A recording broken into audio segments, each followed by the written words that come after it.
Mark chapter 14. The plot to kill Jesus. After 2 days, it was Passover and the feast of the unleavened bread, and the chief priests and scribes sought how they might take him by trickery and put him to death. But they said, "Not during the feast, lest there be an uproar of the people." And being in Bethany at the house of Simon the leper, as he sat at the table, a woman came having an alabaster flask, a very costly oil of spikenard. Then she broke the flask and poured it on his head. But there were some who were indignant among themselves and said, "Why was this fragrant oil wasted? For it might have been sold for more than 300 denarii and given to the poor." And they criticized her sharply. But Jesus said, "Let her alone. Why do you trouble her? She has done a good work for me. For you have the poor with you always, and whenever you wish you may do good. But me you do not have always." She has done what she could. She has come beforehand to anoint my body for burial. Assuredly, I say to you, wherever this gospel is preached in the whole world, what this woman has done will also be told as a memorial to her.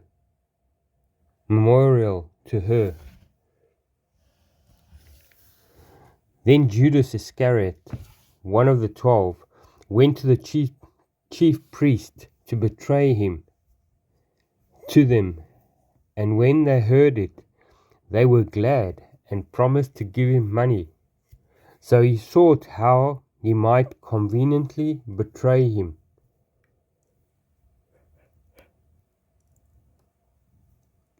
Now on the first day of unleavened bread, when they killed the Passover lamb, his disciples said to him, "Where do you want us to go and prepare that you may eat the Passover?"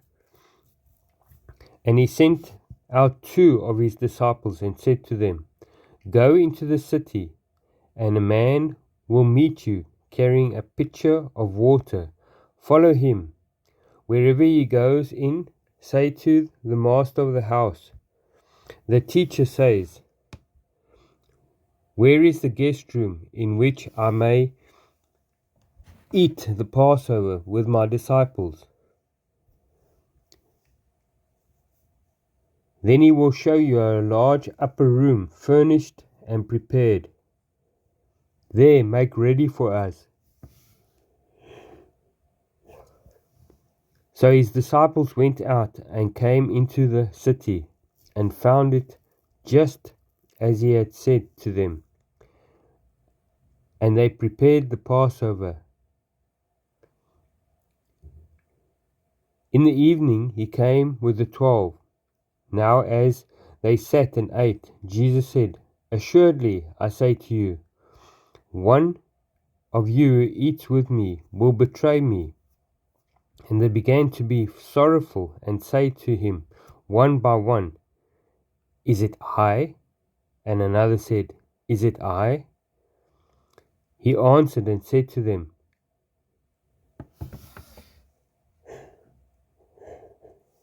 "It is the one of the 12 who dips with me in the dish. The Son of Man indeed goes just as it is written of him. But woe to that man by whom the Son of Man is betrayed. It would have been good for that man if he had never been born." And as they were eating, Jesus took bread, blessed and broke it, and gave it to them, and said, "Take, eat, this is my body." Then he took the cup, and when he had given thanks, he gave it to them, and they all drank from it. And he said to them, "This is my blood of the new covenant, which is shed for many. Assuredly I say to you, I will no longer drink of the fruit of the vine until that day when I drink it new in the kingdom of God." And when they had sung a hymn, they went out to the Mount of Olives. Then Jesus said to them, "All of you will be made to stumble because of me this night. For it is written, I will strike the shepherd, and the sheep will be scattered. But after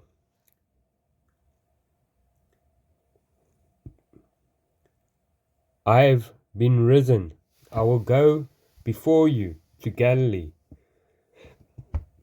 Peter said to him, "Even if all are made to stumble, yet I will not be." Jesus said to him, "Assuredly I say to you, that today, even this night, before the rooster crows twice, you will deny me 3 times." But he spoke more vehemently, "If I have to die with you, I will not deny you." And they all said likewise. Then they came to the place which was named Gethsemane, and he said to his disciples, "Sit here while I pray." And he took Peter, James, and John with him, and he began to be troubled and deeply distressed. Then he said to them,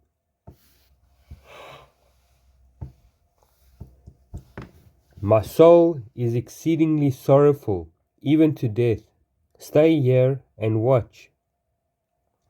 He went a little further and fell on the ground and prayed that it were possible the hour might pass him now. And he said, "Abba, Father, all things are possible for you. Take this cup away from me.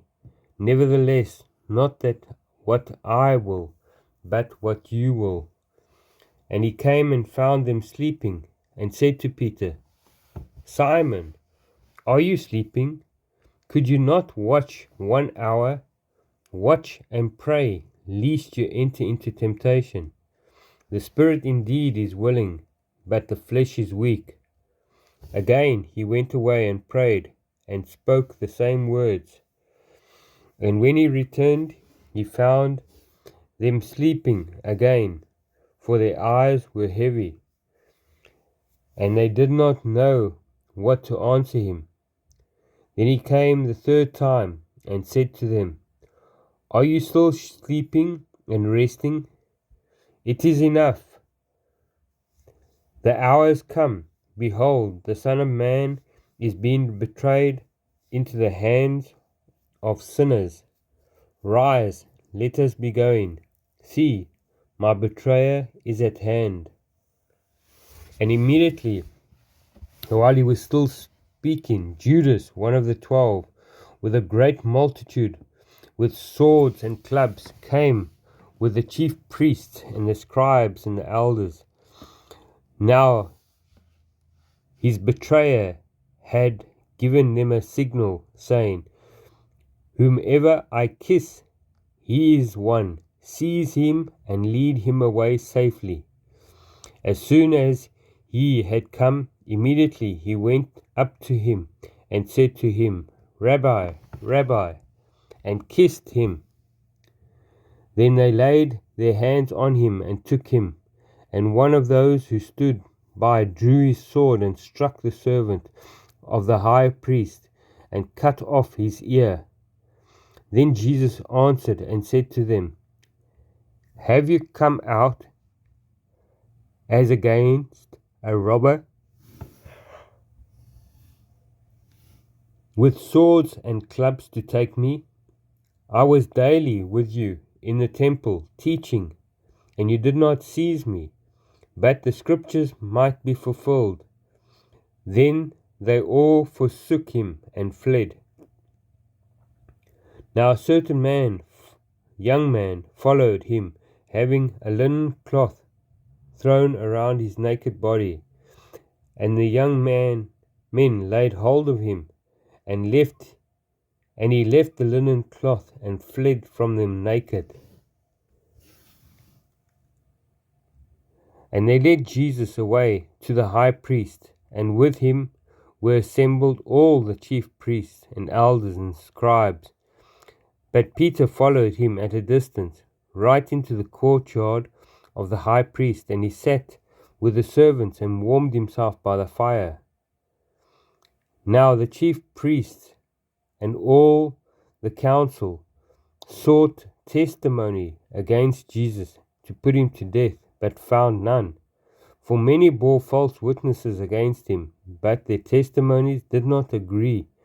And some rose up and bore false witnesses against him, saying, We've heard him say, I will destroy this temple made by hands, and within 3 days I will build another made without hands.